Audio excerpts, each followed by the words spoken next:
Hello everyone and welcome back to That Indian Home. Without wasting too much of your time, let's get straight into today's video.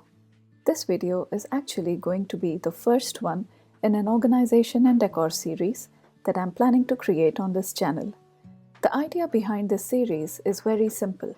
I want to focus on one small area at a time, keep the videos around 5 minutes, and make sure you get maximum value in a short amount of time. So these videos are meant to be quick, practical, and easy to implement in real homes. Alright, so today's focus area is my children's books. I have 2 kids, and as you can imagine, that means we have a lot of books. Picture books, early readers, activity books, learning books, and if these are not organized properly, they can very quickly turn into clutter. So today I'm going to show you a simple practical system that has worked really well for us. The method I'm using has 4 simple steps. First, sort the books by level, type, or language. Second, store them in magazine files. Third, label everything so it's easy to grab and put back. And finally, rotate the books weekly to keep things fresh and exciting.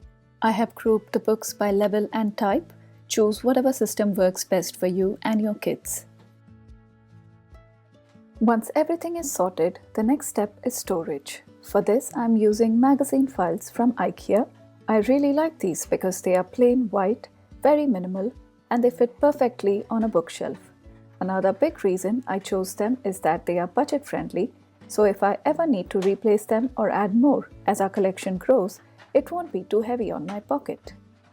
Because they are plain, I can easily label them, either by writing directly on them or using simple labels, which brings me to the third step.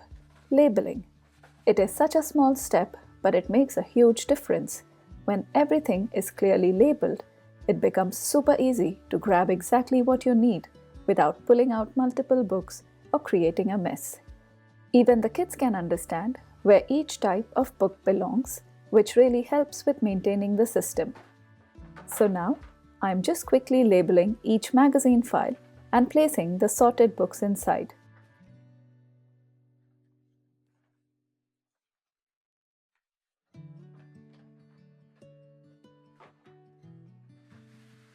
Once everything is labeled and placed inside the magazine files, I simply arrange them neatly on the bookshelf. And honestly, this already looks so much more calmer and more organized.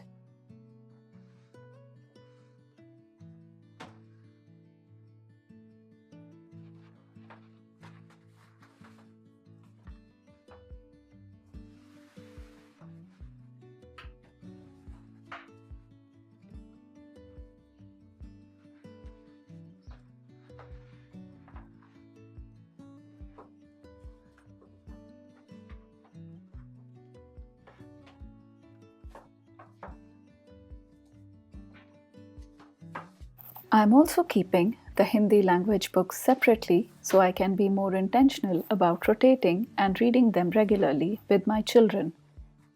You might also notice that I haven't included any children's novels here. That's because my daughter is slowly transitioning into reading novels and our collection at home isn't very big right now. We usually rent or borrow novels from the library, so I didn't feel the need to include them in this particular setup. Now comes the most important step, rotation. Every week, I take a few minutes to look through each magazine file and decide which books I want my kids to focus on for that week. I make sure to keep plenty of options so they don't feel restricted or bored. The rest of the books stay on the shelf, ready to be swapped in the following week. This simple rotation system has made such a big difference in our home. I have noticed that we end up reading many more books and not just the usual favorites. The kids are more curious, more excited, and genuinely interested in picking up books because there's always something that feels new. And the best part, the shelf stays organized and I always know exactly what books we have. So that brings us to the end of today's video. I really hope you found this helpful. If you did, please let me know in the comments. I'd also love to hear how you organize your kids' picture books at home. Thank you so much for watching, and I'll see you very soon in the next video of my 5-minute home reset series.